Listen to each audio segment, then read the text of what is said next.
Sebelumnya, silakan untuk subscribe dan klik tanda lonceng, karena itu akan membantu kami dalam mengembangkan channel ini.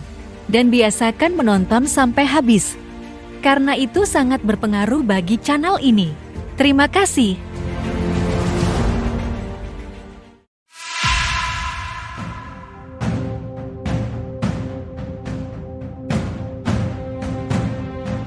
Penulis Serat Cebolek merekayasa dan mendramatisasi cerita.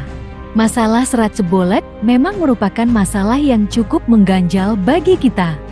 Masalah ini sebenarnya pernah muncul tatkala terjadi somasi, polemik dan korespondensi aktif antara kita para ulama dan santri muda murid-murid Kiai Haji Ahmad Rifai dengan Profesor Dr. Kunto Wijoyo dan Profesor Dr. Karel Steenbrink, yang kemudian melahirkan seminar nasional di Jogja, yang berakhir diantaranya dengan demitologisasi Serat Cebolek, yang artinya isi Serat Cebolek adalah hanya sebatas mitos yang merupakan bagian dari propaganda dan character assassination atau pembunuhan karakter terhadap Kiai Haji Ahmad Rifai, walaupun diakui memiliki nilai sastra yang tinggi. Pada saat sebelum adu argumen tersebut, saya berusaha mendapatkan kopian Serat Cebolek agar kantor kita bernilai ilmiah dan fair. Maka Steenbrink pun berkenan memberikan satu kopian Serat Cebolek kepada saya. Thanks to Dr. Karel. Serat Cebolek terdiri dari dua bagian. Bagian pertama dari halaman 1 sampai 55 menceritakan tentang perdebatan yang terjadi antara Haji Pinang, penghulu Batang dengan Kiai Haji Ahmad Rifai. Sedang dari halaman 56 sampai halaman 194 adalah tentang perdebatan yang terjadi antara Kiai Khotib Anom dengan Kiai Haji Mutamakin dari Desa Cebolek. Dalam tembang Jawa aslinya, bagian 1 dimulai dari halaman 197 sampai 258, sedang bagian kedua dimulai dari halaman 259 sampai 435.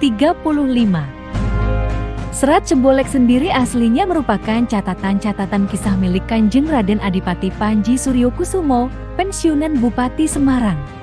Catatan-catatan kisah ini kemudian digubah dalam bentuk lagu tembang Jawa oleh Camat Magetan, yakni Raden Panji Jaya Subrata. Kemudian diterjemahkan oleh Hadi Suprapto, guru SMA Kristen di Salatiga, ke dalam bahasa Indonesia. Pada kesempatan korespondensi, kami utarakan bahwa isi Serat Cebolek hanyalah rekayasa propaganda anti pejuang penentang Belanda. Andai kata benar terjadi Kiai Haji Ahmad Rifai tidak bisa atau tidak mau menjawab pertanyaan Haji Pinang, adalah bukannya memang tidak bisa menjawab, tapi enggan menjawab karena tak ada gunanya. Seperti kata-kata Imam Syafi'i yang mengatakan, "Bila aku berdebat dengan para ulama, aku selalu menang. Tapi bila aku berdebat dengan orang-orang jahil, aku selalu kalah." Saat itu kami kemukakan beberapa argumen, di antaranya bahwa, pertama, pertanyaan Haji Pinang sangat bodoh, bukan pertanyaan seorang ulama, seperti tersebut pada nomor 4, Pupuh Asmaradana, bait 24 sampai 25. Yang Indonesianya, ke-24. Haji Ahmad Rifai berkata, sebabnya dapat mengatakan belum absah sholat Jumatnya, karena tidak lengkap persyaratannya tentang rukun sholat Jumat. Kewajiban para imam sholat dan para ulama itu yang harus terlebih dahulu mengajarkan sholat. Ke-25, yang wajib dipenuhi pada sholat Jumat, haruslah ada 40 sedikitnya yang telah sempurna Islamnya. Penghulu Batang Haji Pinang menjawab, fardunya orang Jumatan itu adalah 15. Persoalan mengajar tidaklah wajib hukumnya. Sungguh pernyataan yang bodoh menurut penulis.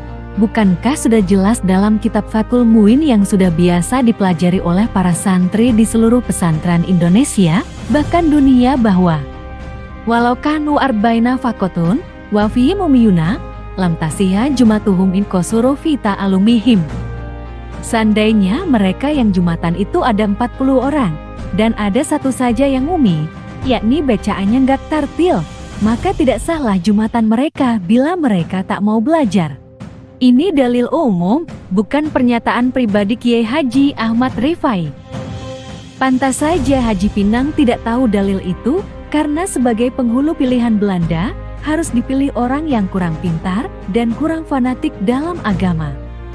Seperti tulisan Profesor Dr. Sartono Kartodirjo dalam bukunya Protest Movement in Rural Java, bahwa di antara syarat diangkatnya penghulu di zaman Belanda, ia haruslah: pertama, ilmu agamanya tidak dalam, tidak punya harisma dalam masyarakat, sehingga tidak membahayakan pemerintah kolonial. Kedua, tidak terlalu ekstrim menentang adat istiadat Belanda. Dalam pertemuannya dengan penulis, Dr. Karel Steenbrink menceritakan tentang adanya rekomendasi Bupati Wonosobo kepada Gubernur Jenderal Pahut di Buitenzorg Bogor tentang seseorang calon penghulu. Bupati itu dalam rekomendasinya menulis, calon penghulu itu dijamin tidak fanatik, buktinya saat pesta, dia mau minum alkohol sedikit. Kualitas penghulu seperti inilah yang dihadapi oleh Kiai Haji Ahmad Rifai yang bertahun-tahun belajar menekuni ilmu-ilmu agama di Timur Tengah.